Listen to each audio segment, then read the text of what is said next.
And in the 9th and 10th rounds, Marlon Starling has mounted a rally that might be putting him in the driver's seat to win the middleweight championship.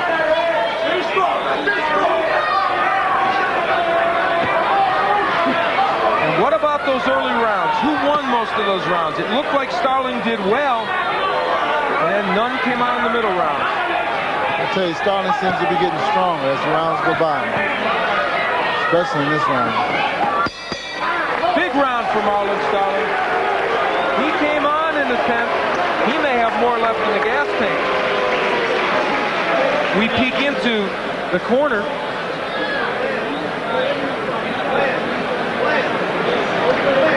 Of Marlon Starling.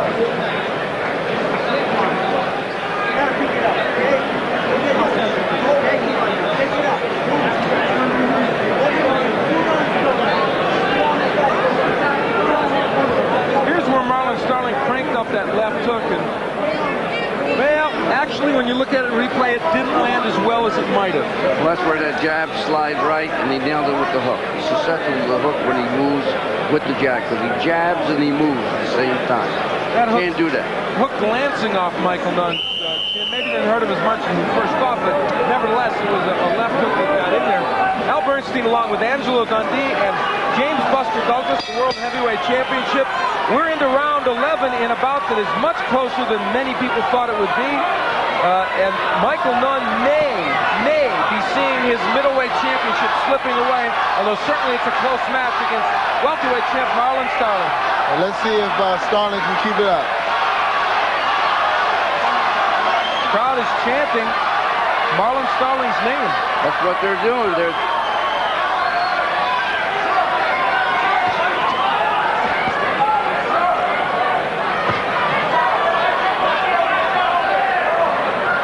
The jab of Starling getting in.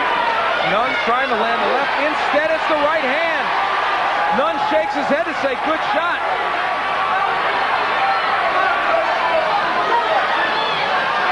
There's the left by Nunn.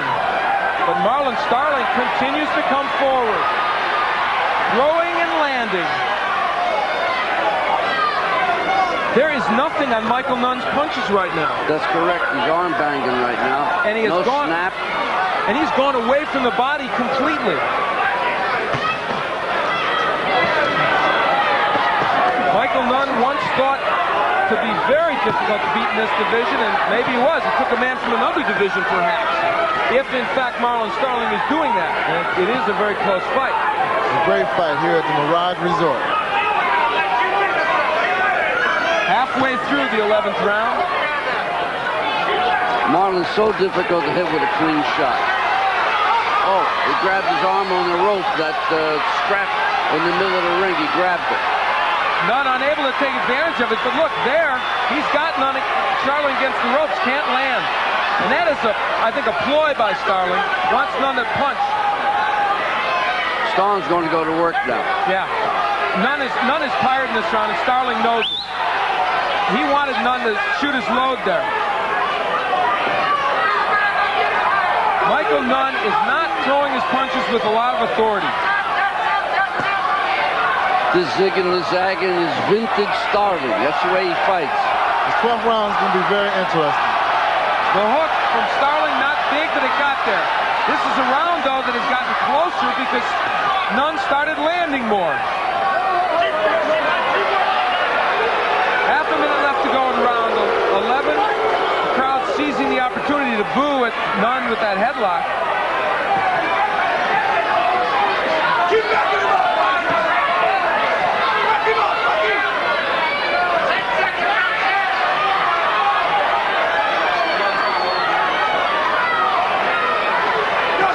Round 11 is ending. We are 3 minutes away from what might be an upset. And it's close. First, Michael Nunn. Show me you wanted him. I need 3 more like that. 3 more fucking minutes like that. Sit back. There you go. Now you're finishing that. None. There you go. That's right, baby. I need 3 minutes like that again. Now you're 3 minutes. This is for your birthday. Sit back and take a couple deep breaths now. Okay, now Moochie, he punches when he punches, you punch with him, okay? These two outside, you're right down the middle. 1, 2, 1, 2, okay? Fire it straight in the hard enough. As you can this round, put hooks after uppercuts after left hands. When you stun them, stay on them. You look good at 1-2. Get up now, Mucci.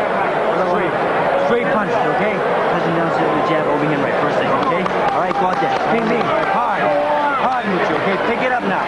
Last round. You can feel the excitement in Freddie Roach's voice, and Joe Goosen trying to be calm but stern with his man, saying you've got to have a big round.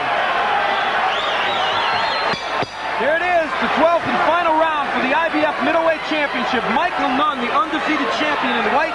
Marlon Starling, the welterweight champion, jumping up to try and do what 9 men have done before him, win the middleweight crown while moving up as a welterweight.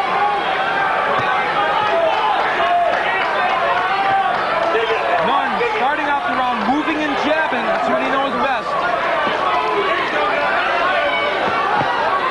Pressure the two fighters is definitely Starling. It would appear so. He has done well in the 8th, 9th, 10th, and 11th, or 9th, 10th, and 11th anyway. Although they thought in Nunn's corner that he did well, I guess, in that 11th. Well, I didn't think he did. I thought it was a very close round. It was tough picking who won that round. Big right by Starling. Nunn mugs at him. That doesn't mean much. Right hand by Starling. Nunn moving, boxing, but not landing.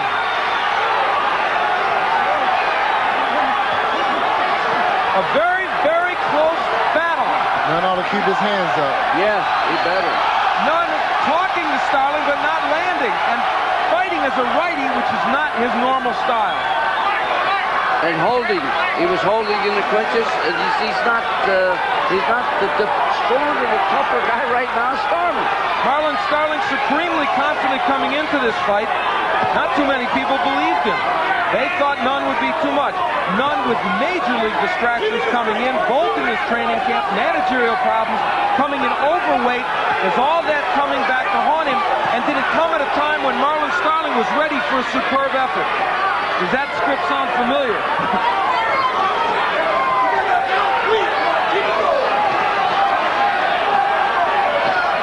Starling with a right, and Nunn doing nothing offensively. Yeah, but aping it like that makes the punch look that much better to the officials. That was a dumb move. Very good point. Good body shot by Nunn. There have been few of those lately, and Mills Lane gives him a warning. Less than a minute left to go. They are yelling for Nunn to go in his corner. He's missing with those shots. Well, it will be fascinating if, as we anticipate, this comes to a decision. It could go either way. Lots of rounds were close and in doubt. Nunn with a body attack. Half a minute left to go in this fight. A fight that has gone the distance and been much closer than anyone imagined, and frankly, been more action-filled. Good left hand by Nunn. Boxing has had its upsets this year. The biggest hatched by the man on my right, James Buster Douglas. There have been others. This one would stand with any of them if Starling wins it. Seconds remaining. Starling moving forward, lands a right hand. It's over. Great fight. Michael Nunn lifted up by Joe Goosen, but I don't know. This man thinks he won. So does Michael Nunn. It will come to a decision. I would remind you now that a draw, if one should occur, would result in Michael Nunn retaining his championship. And I say that because it was that close a fight. Majority decision, and here are the score totals. Judge at ringside, Gary Merritt, scores about 114-114, even a draw. Overruled by Judge Art Lurie, who scores about 117-111, and Glenn Hamada scoring about 118-110 in favor of the winner, and still Michael Nunn. Wow. Well, certainly the margin of that win will be debated. Perhaps the fact that Michael Nunn won will not be debated. But remember, one judge had it a draw. Art Lurie had it a 6-point win for Michael Nunn.